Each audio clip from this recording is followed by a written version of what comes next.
Hello everyone, welcome back to YouTube channel exam beginner. उम्मीद है आप लोगों की प्रिपरेशन सही चल रही होगी। 3 सितंबर को आपके यहाँ पर बीआईएस का एग्जाम होना है और बीआईएस का एग्जाम होने के लिए हम यहाँ पर आपको रेगुलरली 5वां हमारा ये टेस्ट सीरीज जो हम आपको कंडक्ट करा रहे हैं प्रैक्टिस सेट जनरल अवेयरनेस के लिए। अगर आपने अभी तक नहीं देखा है तो आप हमारी प्लेलिस्ट मेंटेन है, वहाँ जाकर आप previous 4 first second third fourth सारे चेक कर सकते हैं। तो चलिए देर ना करते हुए आज के सेशन को हम शुरू करते हैं। शुरू करने से पहले जिसने चैनल सब्सक्राइब नहीं किया चैनल को सब्सक्राइब कर ले, बेल आइकन भी प्रेस कर दे और जुड़ना ना भूले हमारे टेलीग्राम चैनल से, जहां आपको डेली करंट अफेयर देखने के लिए मिलता है। साथ ही में चैनल से रिलेटेड सारी अपडेट्स वहीं पे आती है, आप हमसे वहां पे डायरेक्ट बात भी कर सकते हैं।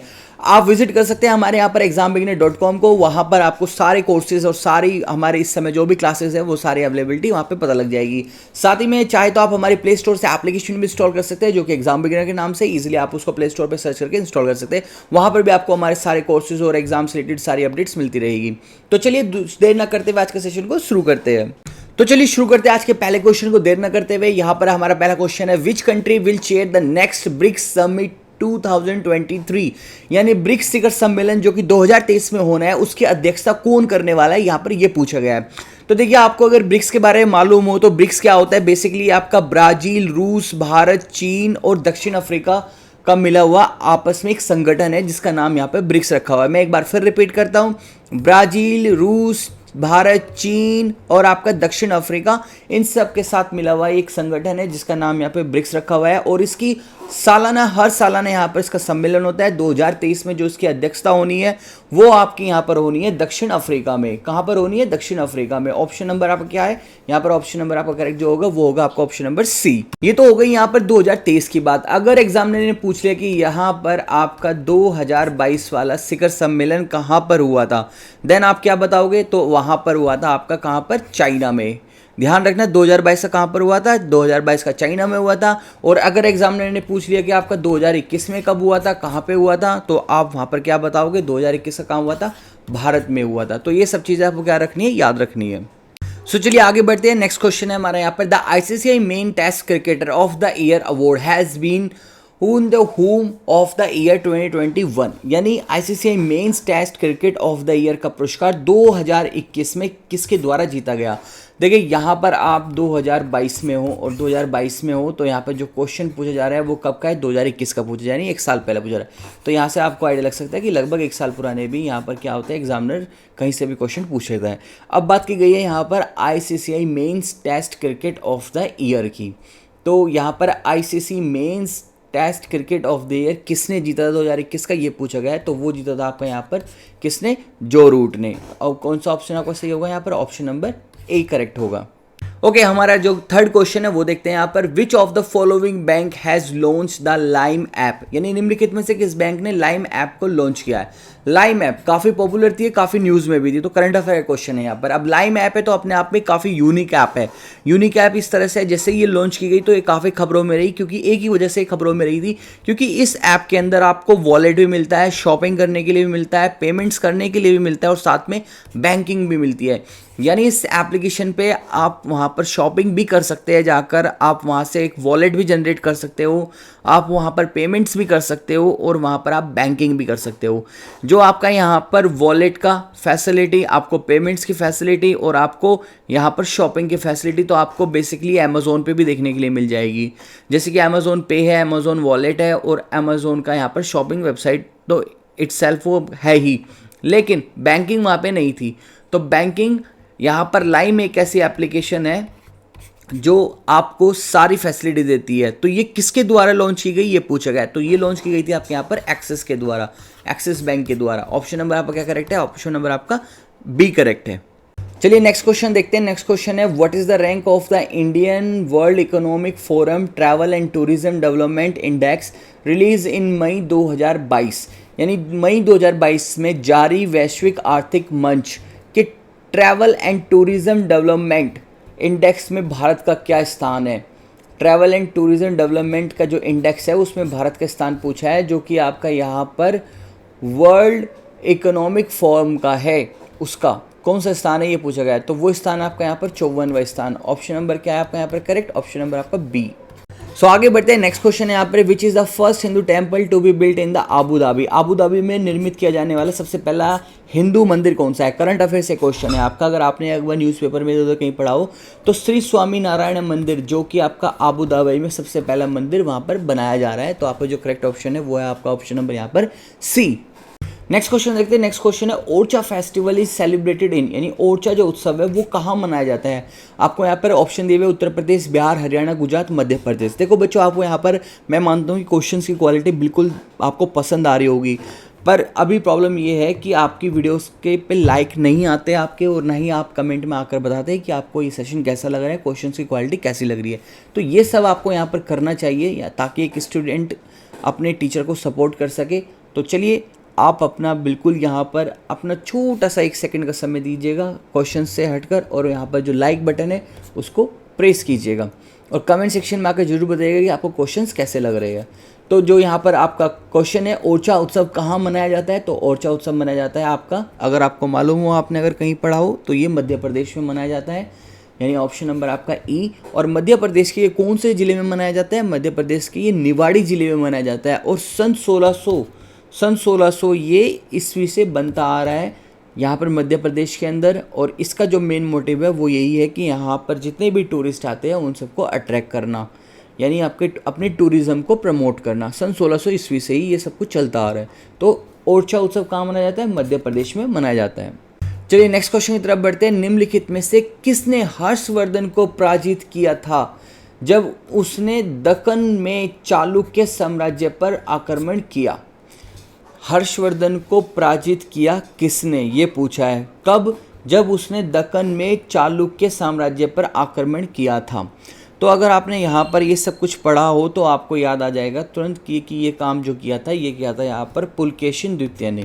और पुलकेशिन द्वितीय ने जो ये काम किया था हर्षवर्धन को पराजित करने का, तो इसमें पुलकेशिन द्वितीय ने भारत के दक्षिण प्रायद्वीप में अपने साम्राज्य का विस्तार करने के लिए, पुलकेशिन द्वितीय ने अपना दक्षिण भारत में अपने साम्राज्य का विस्तार करने के लिए ऐसा किया था। और सन 630 ईस्वी में हर्षवर्धन को नर्मदा नदी तट के किनारे पराजित किया गया था। कौन सी नदी के किनारे? नर्मदा नदी के किनारे। तो नर्मदा आपकी ऐसे बनेगी, और 630 ईस्वी में नर्मदा नदी के किनारे पुलकेशिन द्वितीय ने आपके हर्षवर्धन को पराजित किया था। यहाँ पर किस वजह से? ताकि वो अपना दक्कन में अपने साम्राज्य का विस्तार कर सके। सो चलिए नेक्स्ट क्वेश्चन देखते हैं। अपना नेक्स्ट क्वेश्चन है, यहाँ भारत में प्रकाशित होने वाला पहला अंग्रेजी अखबार कौन सा था, ये पूछा गया है। तो फर्स्ट इंग्लिश न्यूज़पेपर कौन सा था इंग्लिश में, ये पूछा गया है भारत के अंदर। देखिए अक्सर ये बहुत सारे क्वेश्चंस में हमें देखने के लिए मिलता है, और आपके बारे में इसको डेफिनेटली पता होगा कि ये था बंगाल गजट, यानी ऑप्शन नंबर आपका ए, बंगाल गजट। अब ये जो बंगाल गजट था, ये जो न्यूज़पेपर है, ये आपके मन में क्वेश्चन आएगा कि ये जब पहली बार हो रहा है तो ये कौन से ईयर में और कब हुआ हुआ, डेट क्या रही होगी इसकी? तो इसकी डेट मैं आपको बताऊं तो ये आपको 29 जनवरी 1780 में पहली बार ये प्रिंट हुआ था भारत के अंदर। तब यहाँ पर कौन थी? ईस्ट इंडिया कंपनी का यहाँ पर क्या था? साम्राज्य था। उस बीच यहाँ पर बंगाल गजट था, जो कि एक भारतीय इंडियन न्यूज़पेपर था, भारत में पहली बार प्रकाशित होने वाला न्यूज़पेपर। चलिए नेक्स्ट क्वेश्चन देखते हैं। नेक्स्ट क्वेश्चन है हमारा यहाँ पर, which is the only land lock country in the south east Asia, यानी दक्षिण पूर्वी एशिया का एकमात्र भूमि से घिरा देश कौन सा है, ये पूछा गया है। देखिए आपको मालूम होगा इसको, मैंने यहाँ पे मैप भी अटैच किया है, आप मैप में देख सकते हो कि एक कंट्री आपको दिख रही है जो कि चारों तरफ यहाँ पर भूमि से घिरी हुई है, और ये दक्षिण पूर्वी एशिया की बात की जा रही है, ना कि पूरी एशिया की। तो जो दक्षिण आपका पूर्वी एशिया है उसमें ऐसा कौन सा देश है जो एकमात्र भूमि से घिरा हुआ है चारों तरफ से? वो है आपका यहाँ पर कोई और ना होकर लाओस। जैसे कि आप मैप में देख सकते हैं लाओस है, इधर भी लैंड है, इधर भी लैंड है, और इधर थाईलैंड हो गया, इधर आपका वियतनाम हो गया। तो यहाँ पर ये चारों तरफ से कंबोडिया इधर हो गया, तो ये ओशन के पास ना होकर चारों तरफ ये बाकी देशों से घिरा हुआ है। तो दक्षिण पूर्वी एशिया में एकमात्र भूमि से घिरा देश कौन सा है? लाओस है। चलिए नेक्स्ट क्वेश्चन की ओर बढ़ते हैं। चलिए नेक्स्ट क्वेश्चन है हमारा यहाँ पर, किस बंदरगाह को अरब सागर की रानी के रूप में जाना जाता है? Which port is known as a queen of the Arabian sea? तो क्वेश्चन है आपका यहाँ पर, ये ज्योग्राफी से क्वेश्चन चल रहा है, और इसमें आपसे पूछा गया है कि कौन सा ऐसा बंदरगाह है जिसको भारत के अंदर अरब सागर की रानी के रूप में जाना जाता है। तो वो कोई और नहीं, आपका एकमात्र कोची बंदरगाह है, यानी ऑप्शन नंबर आपका ए। ये कोची बंदरगाह वही है जो 1500 ईस्वी में आपका पुर्तगाल के द्वारा यहाँ पर इसको कब्जा लिया गया था। और मतलब काफ़ी बड़ा इतिहास रहा है इसका। 14वीं शताब्दी से यहाँ पर आप बात करें तो पश्चिमी तटों पर अलग अलग प्रकार की प्रजाति यहाँ पर क्या करती थी, व्यापार करती थी। लेकिन 1500 ईस्वी में आकर यहाँ पर पुर्तगालियों ने इस पर अपना कब्जा कर लिया था। फिर भी इसका अपने आप में एक अनोखा इतिहास रहा है। आपके लिए एग्जाम में सिर्फ इतना ही जानना है कि अरब सागर की रानी के रूप में कौन सा बंदरगाह जाना जाता है, तो वो है आपका कौन सा, कोची, ऑप्शन नंबर ए।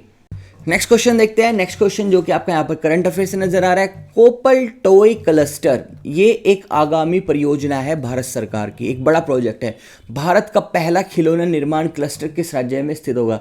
यहाँ पर टॉयज बनाए जाएंगे क्लस्टर वाले, तो वो कहाँ पर होगा ये पूछा जा रहा है कि कोपल टॉय क्लस्टर कहाँ पर बनने वाला है। अगर आपने न्यूज़ में इसके बारे में सुना हो तो ये आपका कहाँ पर बनने वाला है, ये आपका कर्नाटक में बनने वाला है। ऑप्शन नंबर आपका क्या है, बी। ये लगभग यहाँ पर ये मान लीजिए इसमें 5,000 करोड़ रुपए भारत सरकार इन्वेस्ट करने वाली है इस प्रोजेक्ट के अंदर, और ये कर्नाटका में स्टैब्लिश किया जाएगा। कर्नाटका में भी कोपल, जैसे कि यहाँ पे नाम लिखा हुआ है, कोपल डिस्ट्रिक्ट के अंदर कोपल वहाँ का एक एरिया जहाँ पर ये क्लस्टर, टॉय क्लस्टर बनाया जाएगा। और ऐसा माना जा रहा है कि इसमें लगभग 40,000 लोगों को यहाँ पर रोजगार मिलेगा। तो आपके लिए जो जानने वाली चीज़ है कि कोपल टॉय क्लस्टर कहाँ बन रहा है, कर्नाटका में बन रहा है, ऑप्शन नंबर बी। क्वेश्चन में नेक्स्ट देखते हैं। नेक्स्ट है यहाँ पर, निम्नलिखित महान व्यक्तियों में से किसे शांति के व्यक्ति के रूप में जाना जाता है? शांति के व्यक्ति के रूप में थोड़ा कंफ्यूजन होगा आपके लिए, मैं क्लियर कर दूं कि देखिए, जैसे भारत में राष्ट्रपिता किसे कहा जाता है, महात्मा गांधी को कहा जाता है। चाचा या पंडित जी से किसे कहा जाता है, जवाहरलाल नेहरू कहा जाता है। या missile man of the India किसे कहा जाता है, एपीजे अब्दुल कलाम को कहा जाता है। तो इसी प्रकार से शांति के व्यक्ति किसे कहा जाता है, ये क्वेश्चन पूछा गया है। तो शांति के व्यक्ति यहाँ पर कहा जाता है आपके लाल बहादुर शास्त्री जी को। ऑप्शन नंबर आपका क्या है, नेक्स्ट क्वेश्चन देखते हैं। क्रिप्स मिशन के प्रस्ताव को आगे की तारीख का चेक किसने माना, यानी पोस्ट डेटेड चेक किसने माना, ये पूछा गया है। क्रिप्स का मिशन को तो वो माना गया था आपके यहाँ पर महात्मा गांधी जी को। ऑप्शन नंबर आपका क्या है, सी। क्रिप्स मिशन के बारे में आपको थोड़ा सा बताऊं तो देखिए क्या था, 1942 में यानी 1942 में क्या हुआ था, यहाँ पर ब्रिटिश सरकार के द्वारा एक क्रिप्स मिशन भारत भेजा गया था। क्रिप्स मिशन को भारत भेजा गया था और इस प्रस्ताव में क्या था, यानी इस प्रपोजल के अंदर क्या था कि ब्रिटिश जो युद्ध प्रयासों के लिए भारतीय सहयोग और समर्थन को सुरक्षित करना है, और साथ ही में सर स्टैफोर्ड, जो सर स्टैफोर्ड थे, उन्होंने उनके द्वारा यहाँ पर संचालित एक मिशन में भारतीय नेताओं के साथ उनको एक समझौते पर बातचीत करने की मांग की गई थी, जिसमें भारत छोड़ो आंदोलन को क्रिप्स मिशन की विफलता के बाद अगस्त की क्रांति के रूप में भी जाना जाने लगा था। तो यानी यहाँ पर जो क्रिप्स मिशन आया था उसको यहाँ पर महात्मा गांधी ने कहा था कि ये कि आगे की तारीख का एक चेक पोस्ट है, जैसे कि बैंक में एक चेक होता है उस प्रकार का। अगर आपने क्रिप्स मिशन के बारे में नहीं पढ़ा होगा तो क्रिप्स मिशन के बारे में जब आप पढ़ोगे तो वहाँ पर आपको समझ में आएगा कि क्रिप्स मिशन को महात्मा गांधी ने आगे की तारीख का चेक क्यों कहा था। तो जो करेक्ट आंसर होगा आपका वो होगा यहाँ पर Mahatma Gandhi, option number C. Question में नेक्स्ट है हमारा यहाँ पर, किस युद्ध ने भारत में ब्रिटिश उपनिवेशवाद की नींव रखी थी, यानी किस युद्ध ने भारत में ब्रिटिश उपनिवेशवाद की, यानी यहाँ पर which battle led to the foundation of the British colonialism in India, ये पूछा गया। तो ये आपको पता होगा, आपने अगर पढ़ा होगा तो पालसी का युद्ध हुआ था। पालसी के युद्ध के बाद क्या था कि यहाँ पर जो ब्रिटिश थी उसका यहाँ पर पैर जमने शुरू हो गए थे, और सन 1600 ईस्वी में तो यहाँ पर प्रॉपर रूप से ईस्ट इंडिया कंपनी की स्टैब्लिशमेंट कर दी गई थी। तो जो करेक्ट ऑप्शन है आपका वो कौन सा है, बैटल ऑफ द पालसी, यानी पालसी का युद्ध। क्वेश्चन नंबर नेक्स्ट देखते हैं। From which the country did the Indian constitution borrow the idea of the directive principle of the state policy, यानी भारत ने संविधान के किस देश में राज्य नीति निर्देशक सिद्धांतों को विचार को उधार लिया था, यानी जो यहाँ पर हमारे देश के अंदर राज्य के नीति निर्देश सिद्धांत होते हैं वह कौन से देश से लिए गए हैं, ये पूछा गया है। तो ये पॉलिटिका क्वेश्चन है आपका कॉन्स्टिट्यूशन से, तो आपको अगर पता होगा कि यहाँ पे राज्य के नीति निर्देश सिद्धांत कौन से देश से लिए गए, वो लिए गए आपके यहाँ पे आयरलैंड से। ऑप्शन नंबर आपका क्या है, ऑप्शन नंबर आपका यहाँ पे डी। नेक्स्ट क्वेश्चन देखते हैं। भारत के संविधान में कौन सा भाग नागरिकों के कर्तव्य से संबंधित है, ये पूछा गया है। तो यहाँ पर नागरिकों के कर्तव्य से कौन सा भाग संबंधित है ये पूछा है, तो वो है आपका यहाँ पर भाग 4A। ऑप्शन नंबर क्या है आपका, ए। यहाँ पे मैं बात करूँ अगर नागरिकों के कर्तव्य, जो यहाँ पे नागरिकों के कर्तव्य है वो कहाँ से लिए गए हैं, जैसे कि हमने अभी पीछे एक क्वेश्चन में पढ़ा कि राज्यों के नीति निर्देशक सिद्धांत कौन से देश से लिए गए हैं, वो लिए गए थे यहाँ पर आयरलैंड से। तो सेम यहीं पे आपका जो नागरिकों के लिए कर्तव्य वाला पार्ट है, जो ड्यूटीज ऑफ सिटीजन है, ये कॉन्स्टिट्यूशन में कौन से देश से लिया गया है, ये लिया गया है आपके यहाँ पर रूस के संविधान से। कहाँ से?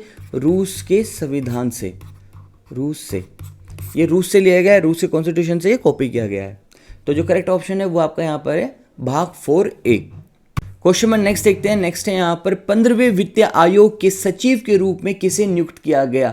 Who was as a appointed the secretary of 15 finance commission?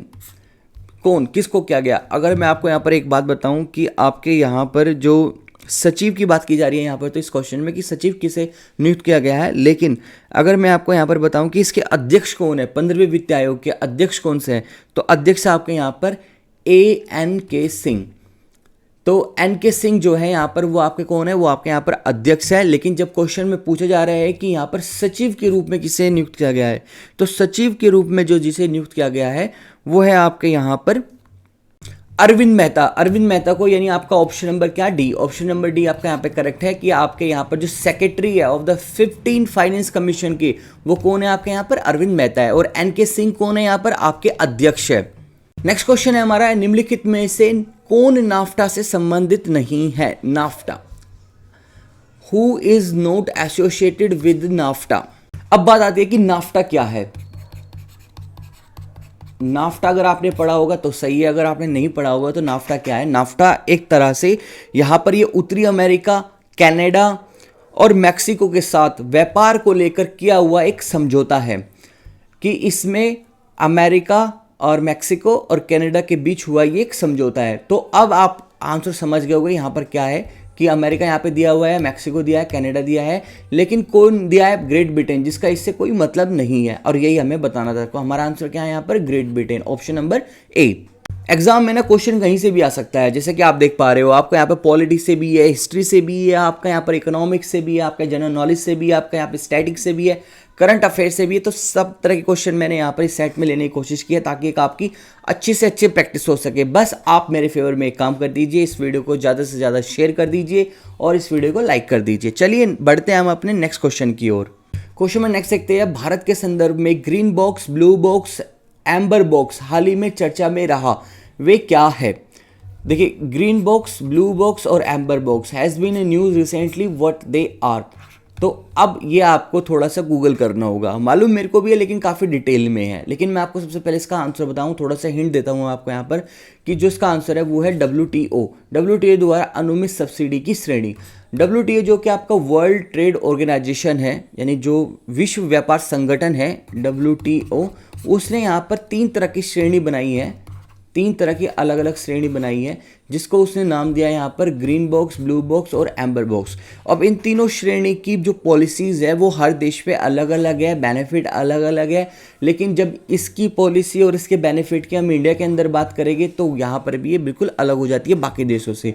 तो जब ये यहाँ पर भारत में लागू की गई तो ये काफ़ी चर्चा में रही, और चर्चा में रही तो इसमें आपको ये पूछा गया कि ये क्या है, तो वो मैंने आपको बता दिया कि ये वर्ल्ड ट्रेड ऑर्गेनाइजेशन के द्वारा बनाई गई अनुमित यानी अप्रूव्ड सब्सिडियों की क्या है, कैटेगरी है एक तरह से। लेकिन अगर आपको इसको डिटेल में जानना है तो आप इसको थोड़ा सा गूगल कर लीजिएगा, क्योंकि अभी मेरे पास इतना टाइम नहीं है कि मैं आपको इतना डीप में जाके एक्सप्लेन करूं, ये फिर हमारा आउट ऑफ द पॉइंट हो जाएगा। तो चलिए आगे बढ़ते हैं हमारे नेक्स्ट क्वेश्चन की ओर। इसका आंसर जो है आपका वो है WTO द्वारा अनुमित सब श्रेणी की श्रेणी। चलिए आगे बढ़ते हैं। क्वेश्चन नंबर नेक्स्ट देखते हैं यहाँ पर, प्रोटीन निम्नलिखित में से किसके बने होते हैं? अब ये आपका एक साइंस से क्वेश्चन आ गया है, जनरल साइंस से बेसिक सा क्वेश्चन है कि जो आपका प्रोटीन है उसका फॉर्मेशन किस चीज़ से होता है, वो आपने पढ़ा होगा। तो अमीनो अम्ल होता है, यानी अमीनो जो एसिड होते हैं आपके, उसके द्वारा यहाँ पर आपका प्रोटीन की संरचना हुई होती है। तो ऑप्शन नंबर क्या है आपका करेक्ट यहाँ पर? ऑप्शन नंबर आपका B करेक्ट है। नेक्स्ट क्वेश्चन की ओर बढ़ते हैं। नेक्स्ट क्वेश्चन है हमारे यहाँ पर, निम्नलिखित में से कौन एक ग्रीन हाउस गैस है? अब ये ग्रीन हाउस गैस से पूछा गया है कि which of the following is a green house gas.